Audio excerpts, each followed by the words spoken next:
আজকে একটা টিস্যু শাড়ি দেখাচ্ছি। এই হচ্ছে শাড়ির কালার। টিস্যু মানে আপনারা জানেন, জরি দিয়ে বোনা প্লেন শাড়ি। এই হচ্ছে তার আঁচল। আঁচলে আপনার সাদা থ্রেড ওয়ার্কের কাজ আছে। এই হচ্ছে আঁচল। পুরো শাড়িটা এরকম।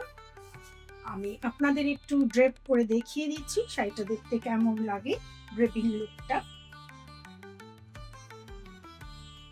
এই হচ্ছে শাড়ির লুকসটা। আর এটা ব্লাউজ পিসটা হচ্ছে এরকম। আমি একবার সিঙ্গেল ফোল্ডে আপনাদের দেখিয়ে দিই, কারণ এই শাড়িগুলো কিন্তু একটু ট্রান্সপারেন্ট, বুঝতে পারছেন। কিন্তু আপনি যদি এই শাড়িটাকে এইভাবে পরেন এবং উপরে দিয়ে যদি জাস্ট একটা ফোল্ড ফেলে দেন, তাহলে কোনো অসুবিধা আপনাদের থাকবে না। যদি আপনাদের এই শাড়িটা পছন্দ হয়, আমাদের সঙ্গে আমাদের হোয়াটসঅ্যাপ নাম্বারে অবশ্যই করে যোগাযোগ। Thank you.